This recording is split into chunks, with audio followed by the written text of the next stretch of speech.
Whenever you meet someone in North America, there's always a good chance that they're from Scottish heritage. Whether their last name is McRae, MacLeod, Cameron, Fraser, or many others, chances are good that their lineage can be traced back to Scotland. Now, if you were to ask one of these people how it was that their family got to Canada in the first place, they would probably tell you that their family arrived many, many years ago on a boat. But they wouldn't know exactly the story as to how they arrived here. The truth is, many face great hardship coming over to North America for the first time, and one such story that you hear very little mention of is the story of the people aboard the HECTOR.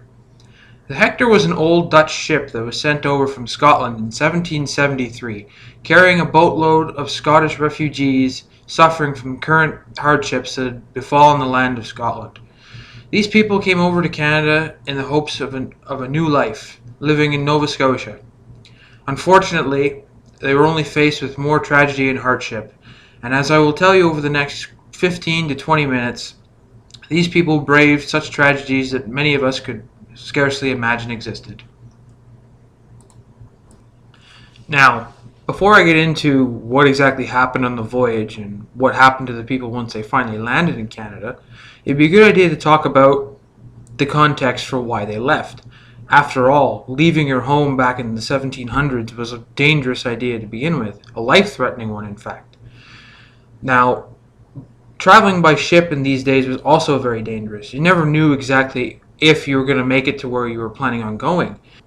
Despite one's best guesses and other intuitive techniques, you could never really predict what the ocean conditions would be like, and after all, the high seas were a dangerous place. The weather could either capsize your ship, disease could strike aboard the ship, you could run out of food, and other calamities could strike. These reasons alone were good enough to keep most people from traveling abroad. Now, as I mentioned earlier, there would have to be some serious reasons for people to want to leave Scotland in the first place. Take yourself, for example. If you were given the choice to stay where you are or risk your life traveling to a land far away which you know very little about, would you do it? Probably not.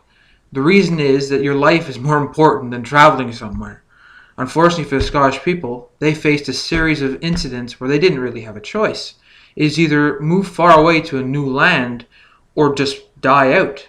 So naturally they chose to travel. But what were these reasons exactly? What forced these people to choose to leave their home, to travel miles and miles away across an ocean to start a new life somewhere else? Well, to begin with, problems for Scottish people started in 1746 after the Battle of Culloden. The Battle of Culloden was fought between Scottish rebels, known as the Jacobites, and British soldiers. The battle was, to put it mildly, a massacre. The Scottish had been fighting the British for quite some time, and after a string of victories, were in retreat. The Scottish were returning home under the pretext that they would be fine and there would be no problems with the British after this. However, the British followed them with a garrison of fully armed troops.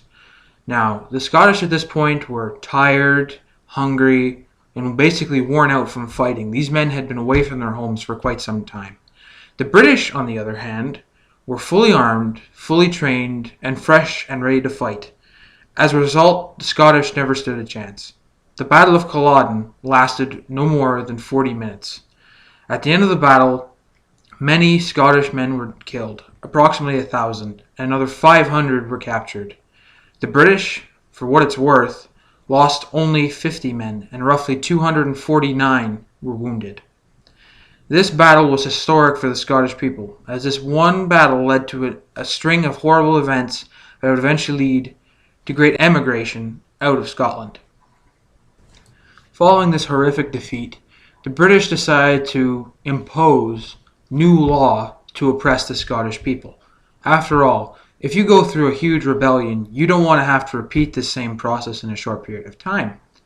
In order to prevent any kind of uprising of the Scottish people, the British put in place several new laws. The first of these laws was called the Disarming Act. Well, the Disarming Act, like its name implies, forced all Scottish people to not bear arms against anyone at any time. This was a no-brainer in essence because it would prevent the Scottish from ever forcing any kind of violent uprising. The next act that was passed by the British people was called the Dress Act. Well, just as its name implies, this act forced all Scottish people to not wear kilts or plaid or any other associated form of dress, as this would be seen once again as a rebellious act. The next act that was passed removed the power of the Scottish chiefs. Now, in Scotland, they had a very strong clan system. This meant that the clans, the groups of people under a family name, were ruled over by chiefs. This new act passed by the British law was that these chiefs would lose a great deal of their power. In fact, one of the interesting aspects of this new law passed was that the sons of Scottish chiefs would have to be educated outside of the Scottish Highlands. Now, you're probably wondering, what's the point of this? What do they have to gain? Well, by doing so, the Scottish chiefs' sons would be educated in the lowlands. The lowlands was an area outside of the highlands, and these two groups of people did not like each other. As a result, the British people knew that these sons of chiefs would be alienated from their clans, which would only further prove an advantage for the British and slowly over generations weaken the Scottish clan system. Now, naturally, these three acts would cause a great deal of oppression and a sense of loss for the Scottish people. Naturally, it would affect a great deal of their culture. However, things only progressed to get worse. In 1752, a new act was passed known as the Annexation Act. This act greatly changed the way that rents were collected from the people of Scotland. New people were assigned the duty of collecting rent from tenants on lands. Now, these men were appointed by the government and were supposed to act on their behalf. However, naturally, when you give someone power like this, they tend to abuse it. These men were sometimes impatient and other times greedy, therefore leading to a lot of people being expropriated and kicked out of their homes and left homeless.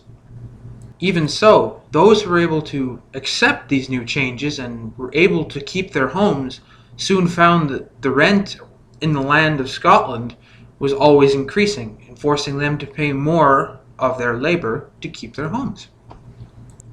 Now, at this point, it would be safe to say that the people of Scotland were fed up. These increasing rents or other forms of oppression were just too much to bear, and many of them couldn't handle it. They were being kicked out of their homes and left homeless and being forced to move in with other people. And even in these cases, these homes would be filled with several families, which would be obviously too much for many to bear. It was then that the Scottish people heard of the new proposal sent by John Pagan. Pagan, a representative of the Philadelphia Company, was put in charge of attracting Scottish families to come over to Pictou in Nova Scotia. Pagan was assigned the duty of bringing over these people and telling them that there was land available for them to start anew. They were advertising that this land was perfect for growing any kind of oats that you could think of, as well as a great place for cattle. It was advertised that the provisions would be provided for the first 2 years, and they wouldn't have to pay off the loans for a couple of years. And basically, the prices of this land was incredibly cheap.